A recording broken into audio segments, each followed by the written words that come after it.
ان کو کتنے روپے ہر مہینے خرچ کرنے ہوتے ہیں. میرا اللہ روزانہ تازہ خون پیدا کرتا ہے. کچھ مانگتا ہے اس کے عوض میں؟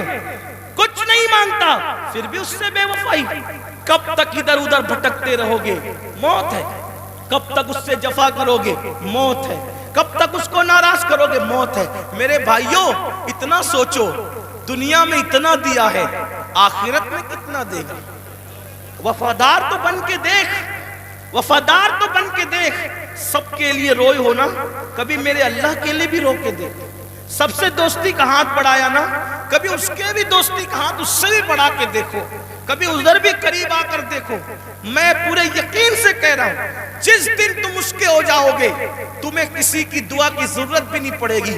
تم خود جس کے سر پہ ہاتھ رکھ دو گے، اس کی قسمت بدل جائے گی. جس کے گھر میں تم جا کے بیٹھ جاؤ گے، برکتوں کا نزول ہوگا. اس کے ہو کے تو دیکھو. آسان ہے اس کا بننا.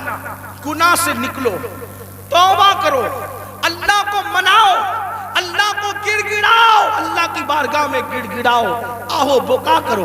سب کے لیے رو چکے، اس کے لیے رو کے دیکھو کتنا سکون ملتا ہے. سب کے پاس گڑ گڑا چکے، اس کے پاس گڑ گڑا کے دیکھو کتنا قرار ملتا ہے. سب کے یہاں عرضیاں لگا چکے، اس کی بارگاہ میں عرضیاں لگا کر کے دیکھو. آخری جو بات کہنی ہے سنیں. ایک بہت خوبصورت جوان تھے، حضور علیہ السلام ان سے پیار کرتے تھے، کیونکہ جوانی میں وہ سردار بن گئے تھے. سردار کس کے؟ قبیلے کے. قبیلے کے سردار بن گئے تھے. اس خوبصورت جوان کا نام حدیث میں دہیہ کلبی آتا ہے. بنو کلب کے سردار تھے، دہیہ نام تھا، دہیہ کلبی. حضور کی تمنا تھی یہ جوان سدھر جائے. یہ جوان، حضور جوانوں سے بہت پیار کرتے تھے، اور جوانوں کے سدھرنے پہ حضور کو بڑی خوشی ہوتی تھی. اور حضور علیہ السلام جن جوانوں کے پیچھے قوم ہوتی تھی، ان جوانوں کے لیے بہت دعائیں بھی کرتے تھے، اس لیے کہ جوان جوان ہوتا ہے. حضور کی خاص توجہ جوانوں کی طرف تھی. دیکھو حضور علیہ السلام کے صحابہ حضور کے پردہ فرمانے کے تقریباً آدھی صدی تک کے لوگوں کی رہنمائی کرتے رہے، بلکہ پونا صدی تک. تو جو لوگ سب جوان تھے تبھی تو نا. سعد ابن ابی وقاص اس وقت جنگ میں شریک ہوئے جب ان کے چہرے پہ داڑھی بھی نہیں نکلی تھی. مولا علی 9 سال یا 8 سال کی عمر کے تھے جب آپ نے کلمہ پڑھا. حضرت سیدنا فاروق اعظم 30-32 سال کے تھے جب آپ نے کلمہ پڑھا. حضور نے ٹارگٹ جوانوں کو کیا. اس لیے میرا بھی دلچسپی کا عنوان میری قوم کے جوان ہے. مجھے پتا ہے جب کوئی جوان سدھرے گا انقلاب آئے گا، بلکہ جوان سدھرے گا تو بڈھے اور بچے دونوں سدھر جائیں گے. کیوں؟ کیونکہ جب جوان بیٹا مسجد جائے گا، جوان بیٹا مسجد جائے گا تو بوڑھا تو شرم کے مارے مسجد آنا ہی ہے کہ وہ سدھر گیا، اب میرے پیر قبر میں لٹک رہے، میں گھر میں کیسے بیٹھوں. اس نے تو سدھر نہیں ہے. لیکن جوان باپ کو جب بچہ مسجد جاتے دیکھے گا تو بچہ باپ کی انگلی پکڑ کر خود ہی جائے گا. تو ایک جوان سدھار دو، گھر کے دو خود ہی سدھر جائیں گے. اس لیے اقبال نے بھی جوان کو ٹارگٹ کیا. کہتے نہیں تیرا نشیمن قصر سلطانی کے گنبد پر، نہیں تیرا نشیمن قصر سلطانی کے گنبد پر، تو شاہی ہے بسیرا کر پہاڑوں کی چٹانوں میں. اور عقابی روح جب بیدار ہوتی ہے جوانوں میں، نظر آتی ہے ان کو اپنی منزل آسمانوں میں. چھوڑ دو گناہ، اگر جوانی میں گناہ چھوڑ دو گے اللہ کے محبوب بن جاؤ گے، اللہ کے مقبول بن جاؤ گے. جوانی میں گناہ چھوڑ دو گے، توبہ کرو گے، جنت میں رسول اللہ کا پڑوس نصیب ہوگا. اگر جوانی میں گناہ چھوڑ دو گے اللہ بڑھاپا عزت سے بھرپور کر دے گا. جو لوگ جوانی میں گناہ چھوڑتے ہیں اللہ انہیں عزت والا بڑھاپا عطا کرتا ہے، وقار والا بڑھاپا عطا کرتا ہے. تو یاد رکھیے. اور پھر یہ سب کے سب جوان، مجھے بہت خوشی ہوتی ہے کاش کہ یہ جوان، میں آپ کو یہ نہیں، دیکھیے ایک مشورہ دیتا ہوں علماء کرام، اگر میں غلطی کروں تو میری اصلاح کریں. میں آپ کو لباس بدلنے کے لیے نہیں کہہ رہا ہوں. آپ کوئی لباس پہنیے شریعت کی حد میں رہ کر، توجہ، شریعت کی حد میں رہ کر آپ کوئی لباس پہنیے. آپ کو میں دل بدلنے کے لیے کہہ رہا ہوں، کردار بدلنے کے لیے کہہ رہا ہوں. ہمارے یہاں لباس جبے کبے کرتے کی وہ اہمیت نہیں ہے جو خشیت ربانی کی اہمیت ہے. لباس کوئی ہو، دل خوف اور خشیت والا ہو، سر پہ امامہ ہو یا نہ ہو، لیکن کردار متاثر کرنے والا ہو.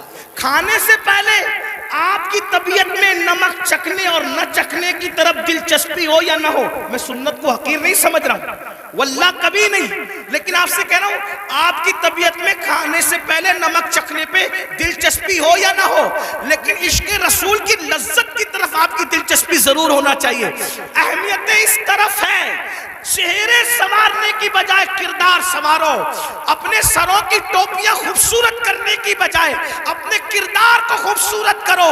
اگر کوئی 2 گھنٹہ بس میں تمہارے بازو میں سفر کر لے تو وہ کتنا بھی کٹر متعصب ہو، اس کی فکر بدل جانا چاہیے، اور جب وہ کسی اپنے سے ملے تو کہہ کے ملے میں بھی کسی مسلمان کے ساتھ سفر کر چکا ہوں۔ لوگ جو کہتے ہیں مسلمان ایسے نہیں ہوتے بلکہ مسلمان تو ایسے ہوا کرتے۔ ایک بات مجھے یہاں یاد آئی، بات آگے بڑھانے سے پہلے ایک بس میں ایک مسلمان سفر کر رہا تھا، تو جو کنڈکٹر ہوتا ہے تو وہ اس نے جان بوجھ کر ٹکٹ لینے والے مسلمان کو کچھ پیسے زیادہ دے دی، جان بوجھ کر۔ توجہ کرنا، لوگ لوگ ہماری کتابوں کی سٹڈی نہیں کر رہے ہیں، لوگ ہم سے اسلام سیکھنا چاہ رہے، سمجھنا چاہ رہے۔ اگر آپ اس نیت سے سدھر کے رہو، آپ اس نیت سے سدھر کے رہو کہ کم از کم میری وجہ سے کوئی اسلام سے بدظن نہیں ہونا چاہیے، یہ سوچ کے سدھر جاؤ میرے بھائی۔ اور اگر آپ کی وجہ سے کوئی اسلام سے بدظن ہوگا، یہ وہ نقصان ہے کہ قیامت تک اس نقصان کا خمیازہ بھگتنا پڑے گا۔ اس لیے کردار کے دھنی بنو۔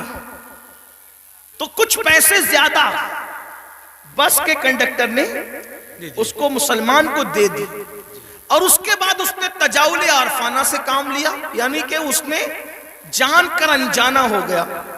مسلمان نے پیسے گنے اور گننے کے بعد اس نے اس کو بلا کر کہا کہ کنڈکٹر صاحب یہ پیسے آپ نے مجھے کچھ زیادہ دے دیے ہیں، یہ واپس لے لو۔ اس نے کہا نہیں میں نے زیادہ نہیں دیے، وہ ایسے ہی ہے۔ کہا نہیں میں نے گنا ہے یہ زیادہ، آپ لے لیں اس کو، آپ لے لیں۔ کہا آخر میں نے نہیں دیے تو کیوں لوں؟ تو کہا یہ آپ کو لینے پڑیں گے کیونکہ میرا مذہب میں اس کی اجازت نہیں ہے۔ تب کنڈکٹر نے کہا دنیا جھوٹ بولتی ہے، تم سچے ہو۔ لوگ کہتے ہیں مسلمان ایسے ہوتے ہیں، مسلمان واقعی ایسے ہوتے ہیں۔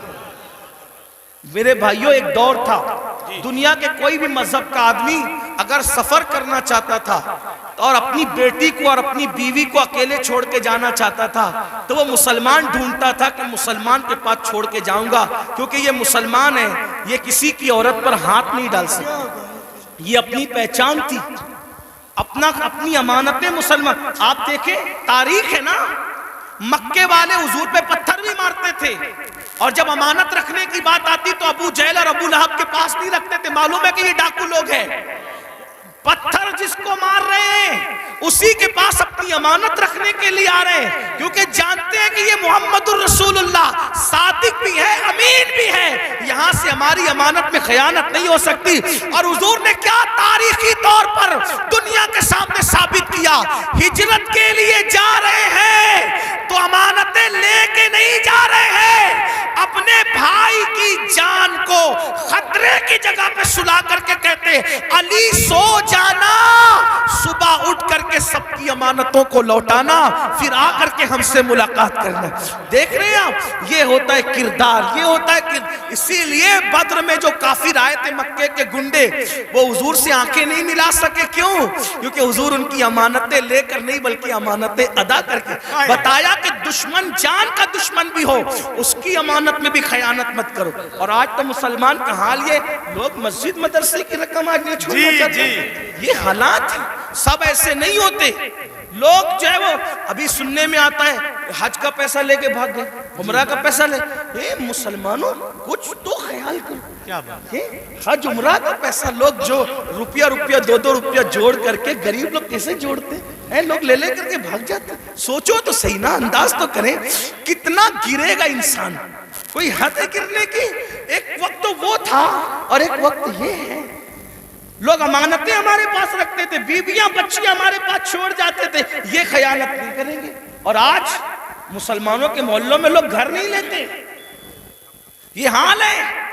تو چلے بات کو میں سمیٹ رہا تھا، کیا عرض کر رہا تھا کہ حضور کی تمنا تھی کہ دہیا کلبی مسلمان ہو جائے جی، کیونکہ دہیا قبیلے کے سردار تھے۔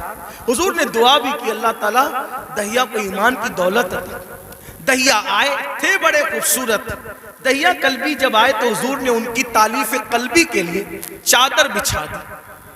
دہیا نے چادر اٹھائی، عرض کی آقا میں اس چادر پہ بیٹھنے کے قابل نہیں ہوں، اور پھر عرض کی آقا میں تو کلمہ پڑھنے آیا ہوں، غلاموں میں شامل ہونے آیا ہوں۔ حضور خوش ہو گئے، فرمایا کلمہ پڑھ لو کا نہیں، حضور ایک عرض کرنا ہے کہ میں نے اپنے قبیلے کی 500 لڑکیوں کو اپنے ہاتھوں سے دفن کیا زندہ، تو جو 500 لڑکیوں کا قاتل ہو وہ کلمہ پڑھے گا تو کیا اس کے گناہ معاف ہو جائیں گے؟ اس کے گناہ معاف ہو جائیں گے؟ حضور نے سر جھکا لیا۔ جبریل آئے، یا رسول اللہ، اللہ سلام فرماتا اور کہتا ہے بولو اس کو کہ پڑھ لے ایک مرتبہ لا الہ الا اللہ محمد الرسول اللہ۔ صرف 500 لڑکیوں کا قتل ہی نہیں، اور بھی کچھ کیا ہے تو سب معاف ہو جائے گا۔ حضور نے کہا پڑھ لا الہ الا اللہ۔ جو کلمہ پڑھتا ہے لا الہ الا اللہ، اللہ کلمہ پڑھنے سے پہلے کے سارے جرائم معاف کر دیتا ہے۔ دہیا نے کلمہ پڑھا، حضور رونے لگے۔ صحابہ نے پوچھا حضور خوشی کا مقام ہے کیوں روتے ہیں؟ آقا فرماتے کافر کلمہ پڑھے تو سب مٹ جائے، اگر مومن یہ کلمہ پڑھے تو خدا اسے کیا مقام عطا فرمائے۔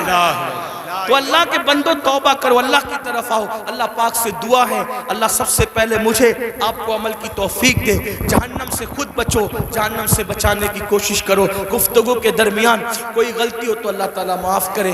استغفر اللہ ربی من کل ذنب واتوب الیہ۔